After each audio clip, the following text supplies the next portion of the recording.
Cassis, embouchure du Bestouan, le 14 janvier 1989. Ça y est, il est parti à 16h22 exactement. Il avait un peu de mal à passer dans les 30 premiers mètres sur les toitures avec le tri-bouteille qui est très large et le scooter. Tout semble marcher comme il faut. Je l'ai regardé s'éloigner et devenir tout petit dans la galerie. Il m'a fait un geste d'au revoir j'espère. Je lui fais confiance, c'est un excellent plongeur, il sait ce qu'il fait, il sait ce qu'il encourt, il ne prend pas de risques inutiles. Je commencerai vraiment à m'inquiéter, disons, dans une dizaine d'heures.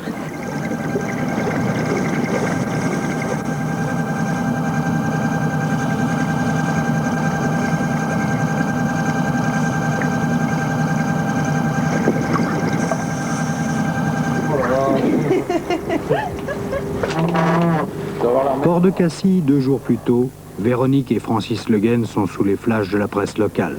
Véronique et Francis, un drôle de couple avec une drôle de vie. Véronique vient de passer près de 4 mois sous terre, totalement isolée, afin de réaliser une expérience scientifique. Études sur les rythmes du sommeil sans repère temporel ou encore sur les modifications du psychisme lorsque l'on vit dans un espace clos et hors du temps. C'est la première femme à avoir mené à bien une telle expérience. Elle est sortie du gouffre Vala Negre il y a tout juste 3 semaines. Avec beaucoup de café. Francis, lui, est un spéléonaute, c'est-à-dire un plongeur spéléologue. Ils sont quelques-uns dans le monde à consacrer leur vie à explorer un monde à la fois souterrain et sous-marin. Un univers qui constitue sans doute le cauchemar absolu pour les gens atteints de claustrophobie. Il s'agit en effet de progresser à l'intérieur de conduits noyés sous des mètres et des mètres de roches, sans aucune autre possibilité, pour regagner l'air libre, que de revenir au point de départ. De quoi alimenter toutes les angoisses. Mais ces angoisses ne sont pas que subjectives. Cette activité est réellement dangereuse. Elle a provoqué actuellement dans le monde la mort de plus de 400 personnes. Francis Le Guen a 32 ans et pratique la plongée depuis 1968. Sa passion pour l'exploration des réseaux immergés l'a mené tout autour du monde. Il a à son actif de nombreux records et en 1983, il a réalisé avec son équipe une première mondiale en parcourant plus de 10 km en immersion dans les galeries de la Cockle Beedy Cave sous le désert de Nullarbor au sud de l'Australie. 12 heures sous l'eau et 47 heures sans revoir le jour, une véritable aventure himalayenne à l'envers qui ne souffre aucune improvisation. Là, je me fais une potion magique pour pouvoir manger sous l'eau pendant la progression. J'emporte des vitamines, des matières grasses encore, parce que c'est la seule chose qui permet de lutter contre le froid. Sauf au moment où je suis au palier de décompression, c'est-à-dire proche de la sortie, où là j'avale des sucres très rapides, fructose, glucose et saccharose.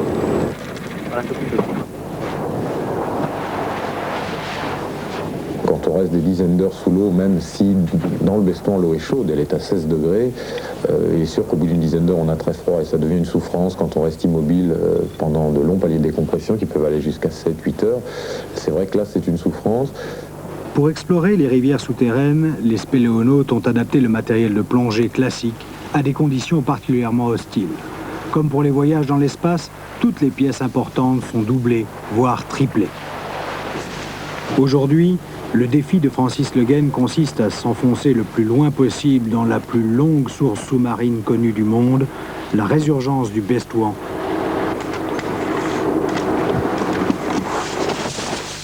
Lundi 12 janvier, Véronique s'immerge dans l'eau de la Méditerranée. Elle va pénétrer dans le Bestouan afin de déposer les bouteilles d'air que Francis utilisera lors des paliers de décompression qu'il devra observer avant de regagner la surface. L'accès à l'embouchure même de la rivière n'est pas aisé. L'entrée se trouve à moins 1 mètre sous la surface et le mélange des eaux douces et marines provoque des aberrations optiques.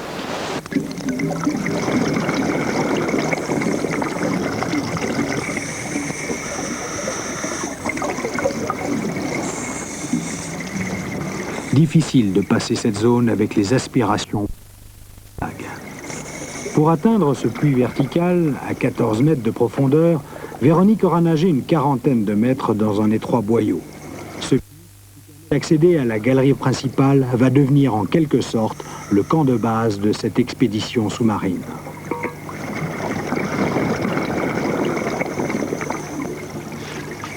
Je suis spéléonaute et effectivement je poursuis les rivières souterraines à condition qu'elles soient entièrement noyées, ça c'est ma passion. Alors comme à Cassis, au pied des falaises et sous le niveau de la mer, sort un fleuve souterrain énorme, un des plus importants du monde, je suis venu cette fois-ci par la mer. Il est connu actuellement sur 2050 mètres par un plongeur qui s'appelle Claude Touloumjian et cette fois-ci je vais essayer d'aller un petit peu plus loin. Vous pensez réussir? J'espère, maintenant c'est comme une mission spatiale, on propose et puis la caverne dispose. La source du Bestouan fascine les plongeurs depuis longtemps. Déjà au début du siècle, le scaphandrier Negri avait tenté de l'approcher. En 1955, l'équipe Cousteau la découvre sur 40 mètres et c'est à partir de 1976 que les tentatives se succèdent régulièrement. Toutes ces plongées ont en but découvrir un endroit pour le moment quelque peu mythique, le confluent du Bestouan et de la rivière de Port-Miou, elle aussi souterraine et dont l'embouchure est toute proche.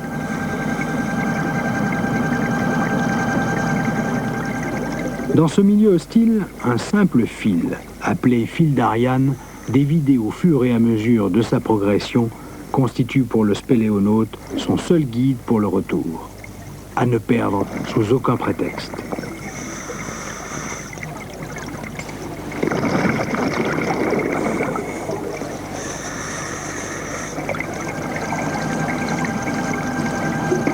Un goût du record et du risque.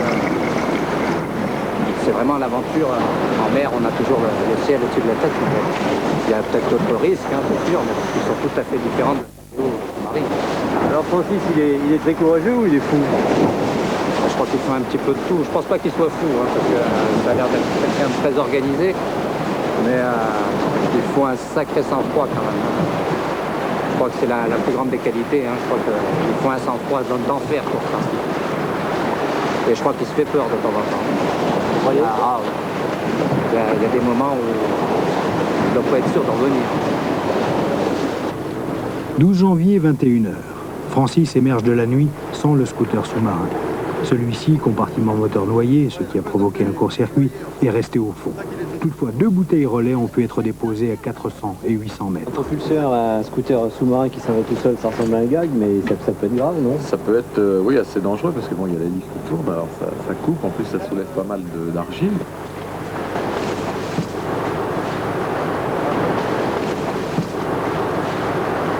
J'ai eu une idée comme ça un jour, j'ai des lubies de faire 14 plongées qui sont considérées comme très difficiles, sinon les plus difficiles. Et j'ai dit, bon, pourquoi pas 14, puisqu'il y a 14 sommets himalayens, je vais faire moi 14 plongées souterraines. On est sans doute des conquérants de l'inutile quelque part, mais ce qu'il faut savoir, c'est que, par exemple, nous sommes ici près de Marseille, c'est un immense fleuve d'eau douce qui sort sous la mer, et un jour on utilisera cette eau douce pour faire boire Marseille. Et donc on ne peut pas vraiment dire que dans le cadre de la spéléonautique, ça ne serve à rien. Bien avant que l'on pense à les capter pour faire boire Marseille, les sources de Port-Miou et du Bestouan ont permis aux marins phéniciens de se ravitailler en eau douce, eau qu'ils prélevaient directement à la surface. De nos jours, les pêcheurs racontent que cette zone est un véritable hôpital pour poissons malades. Bars, mulets, sards viennent s'y débarrasser de leurs parasites.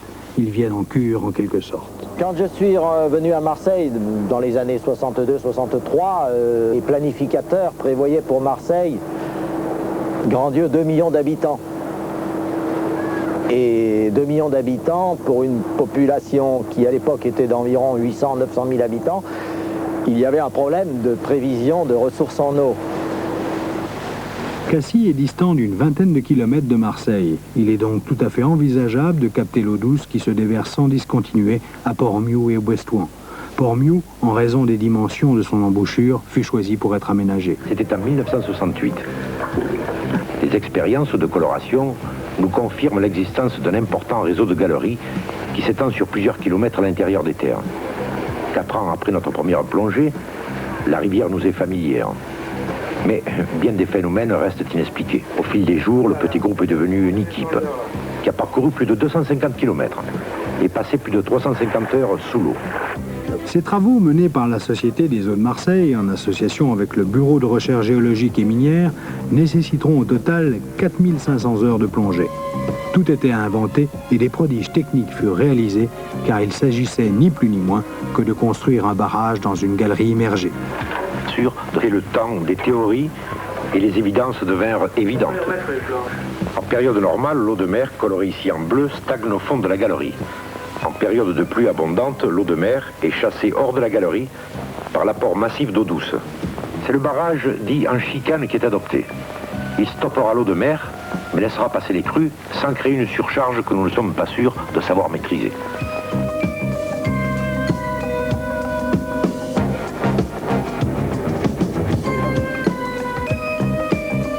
Sur le plan administratif ou officiel, ces rivières n'existent pas. Ce sont des rivières naturelles. Elles ne s'écoulent pas en surface. Elles ne sont donc pas enregistrées, si vous voulez, parmi les rivières du patrimoine français. C'est assez curieux, mais enfin c'est comme cela. Ceci étant, la rivière de Port-Mieux, avec ses 4 mètres cubes secondes à l'étiage, fait partie des premières rivières je ne veux pas dire fleuves, mais des rivières côtières de la côte méditerranéenne. Si nous, dans la région, nous avons suffisamment d'eau en surface pour alimenter la région de Marseille, je crois qu'il y a plusieurs pays dans le monde qui ont des phénomènes équivalents, que ce soit en Méditerranée, la Grèce, la Turquie, le Liban, la Libye.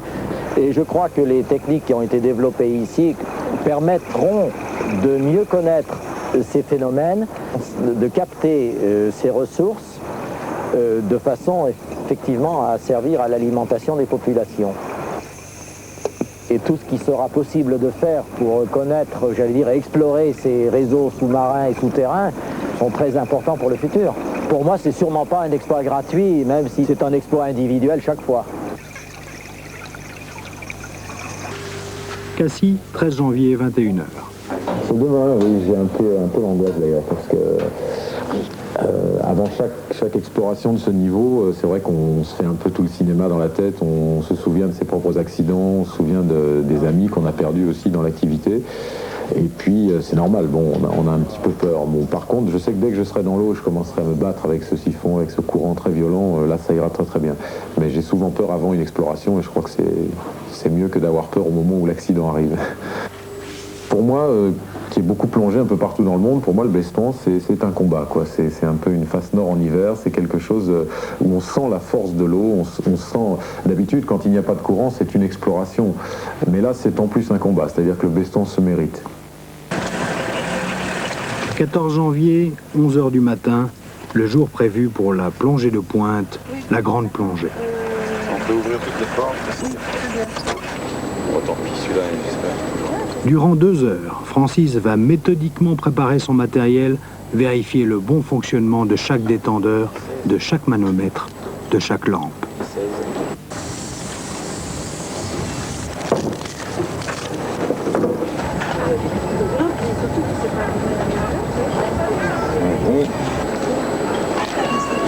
Tu as prévu de faire combien de temps alors d'exploration? Là, je compte 4 à 5 heures, peut-être 6 heures de progression et je suis en train de voir si j'ai pas l'ordinateur. Faut que tu t'attendes entre 4 heures et 5 heures et demie de palier à l'oxygène. Donc il faudra que tu commences à venir voir au bout de 6 heures, 7 heures, quoi, tu vois. En fait, si tu es absent, moi je considère si tu es absent plus de 18 heures, 20 heures, là, il faut commencer à prévoir des secours. Hein. Voilà. Alors tout ça, bon, ça c'est le scaphandre dorsal, c'est-à-dire c'est ma survie. J'ai tout sur moi, 3 réserves d'air indépendantes, 3 détendeurs sur lesquels je respire alternativement, 3 manomètres de pression pour savoir où j'en suis, 2 inflateurs d'air qui servent à gonfler mon vêtement étanche pour avoir plus chaud. Là-dessus, j'installe donc des lampes de secours de longue durée. J'installe aussi un dévidoir de secours pour retrouver mon chemin si je perds le dévidoir principal. Tous les instruments, profondimètre, les ordinateurs de plongée, un couteau évidemment indispensable. Cette poche de survie dans laquelle j'ai de la nourriture, j'ai une pince coupante, j'ai un masque de secours au cas où je casserai le premier, des tables de décompression, de la nourriture, des lumières qui durent 12 heures. Et puis sur la tête ce casque avec 2 lampes que j'utilise uniquement en secours encore une fois et 2 halogènes puissantes de longue durée de 4 heures que je porte, sont des batteries, je les porte autour de la taille, les gants et puis encore évidemment les bouteilles de relais et un tas d'autres petits détails. C'est comme pour un véritable voyage dans l'espace. C'est un voyage dans l'espace, je suis en apesanteur, je vais dans un endroit où personne n'a été encore avant moi. Il arrive même parfois que la voûte, il y a des petites particules qui se détachent et avec les lampes ça fait comme des étoiles, donc je nage dans un vide aquatique. 15 heures, pour Francis, le voyage est déjà commencé.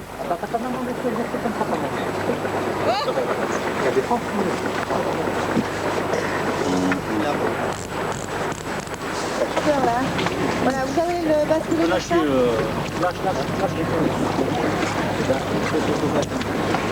Alors maintenant on essaye de mettre un...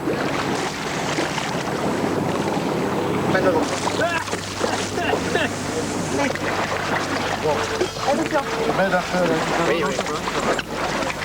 Fais attention de ne pas foutre le trivier en l'air là parce que... 16 heures, immersion. Francis transporte près de 250 kg de matériel. Ces différentes bouteilles, gonflées au maximum, contiennent 45 000 litres d'air.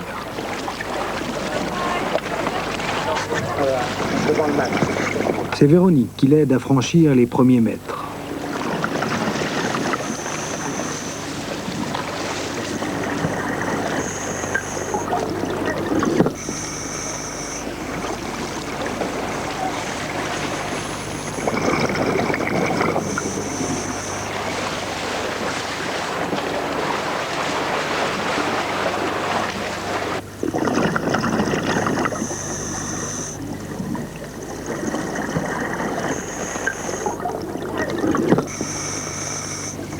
« 16h15, ultime vérification.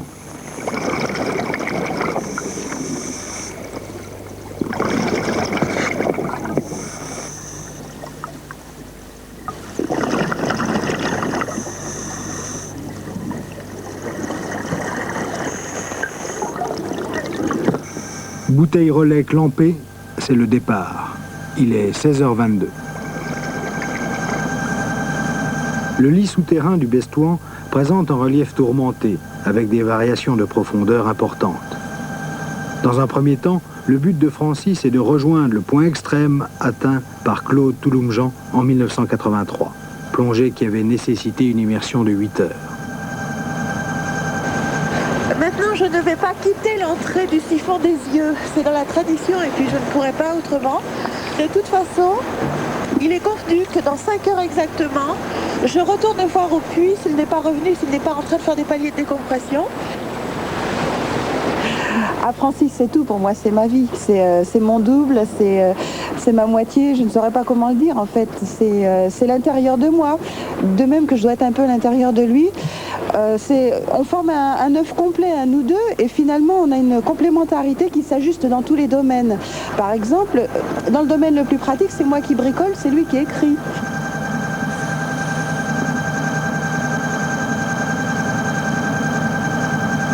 On enregistre chaque seconde parce que tout ce qu'on voit c'est unique puisqu'on est le seul homme à le voir et il est peu probable que quelqu'un y retourne. Donc on enregistre parce qu'on a vraiment l'impression de capter quelque chose qui est rare, quoi, on est le seul à avoir vu ça et on peut témoigner par des images, par des photos, par des récits. Donc moi j'essaie de me souvenir de tout, de chaque détail de roche, de chaque profondeur, de chaque forme de galerie. Dans un siphon, on vit chaque seconde. Chaque seconde est importante parce qu'on n'est pas certain que la seconde d'après, on va pas avoir un gros pépin, c'est-à-dire par exemple une fuite. Et un choc sur cette bouteille, et tout peut se mettre à fuir et ça devient l'apocalypse parce que les bulles d'air soulèvent, les voûtes sont couvertes d'argile, donc soudain on ne voit plus clair.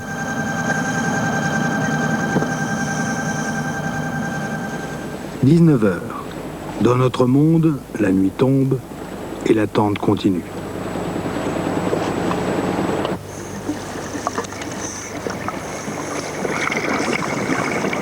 Le plus exaltant, c'est évidemment quand on atteint le terminus. On appelle terminus l'endroit où quelqu'un, ou vous, ou un collègue, a posé son fil, a attaché son fil et dit bon bah ça y est, moi je m'arrête. Bon là évidemment le cœur se met à accélérer un peu parce qu'on sait qu'à partir de ce moment-là, on attache son propre fil et on le déroule dans l'inconnu. Et donc chaque mètre de gagné, c'est quelque chose sur l'inconnu.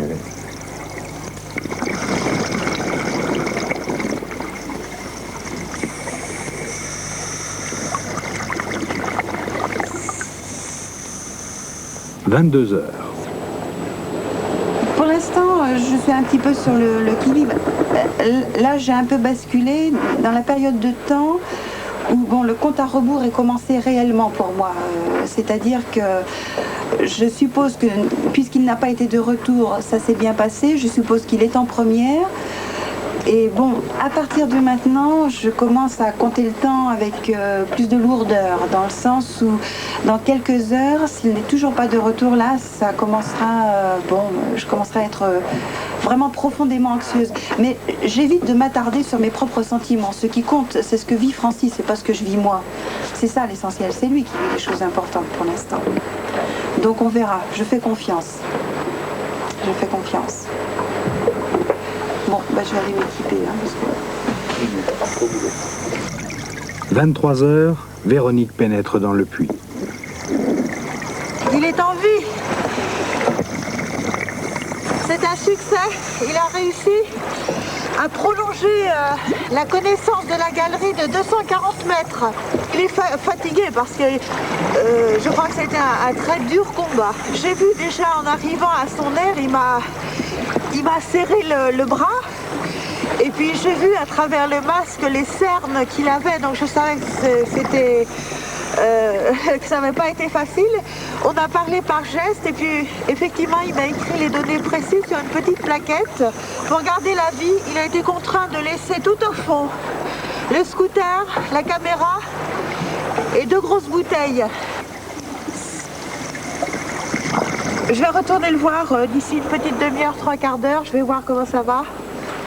Mais enfin, je le laisse un peu reprendre ses esprits. 3h15 de palier seront nécessaires à Francis Le Guen avant de pouvoir regagner la surface. Une procédure indispensable car son organisme s'est saturé en azote. Retrouvé au terminus extrême avec un peu d'air.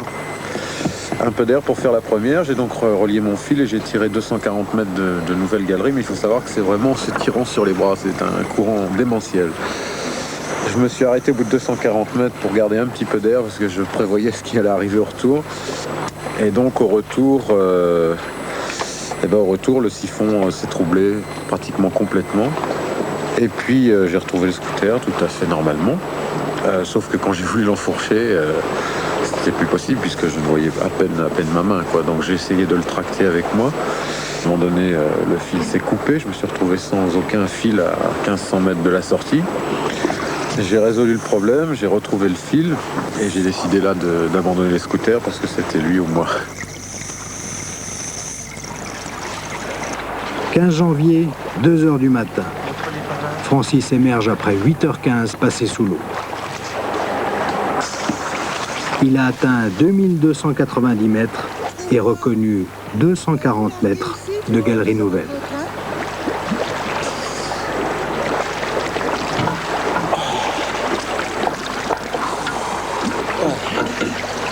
Attends, surtout pas. Surtout pas. Ok.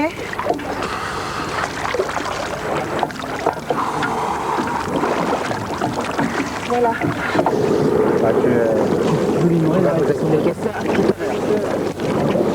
On a gagné quand même. On a gagné. 240 mètres.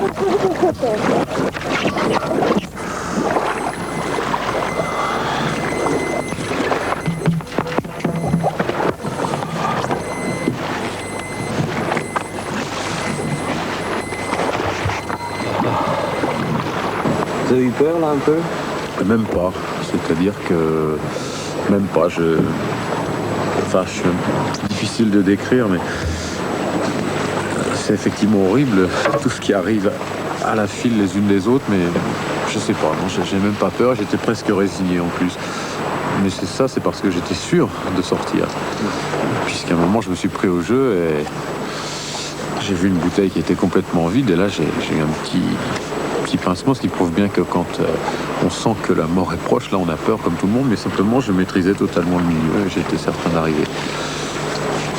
Cela dit, ça fait encore beaucoup de travail puisqu'il faut retourner chercher le matériel. Mais enfin, il ne faut pas être morose, c'est un succès puisqu'on a rajouté 240 mètres dans la colle. Vous avez trouvé la fin du fil du plongeur précédent? Oui, absolument. D'ailleurs, je lui tire mon chapeau parce que ce qu'il Claude Touloumjian a fait, il fallait le faire. C'était raisonné, c'est-à-dire que j'ai prouvé que justement, panne de scooter, on peut rentrer, quoi. Bon, tu veux l'enlever ton vêtement peut-être?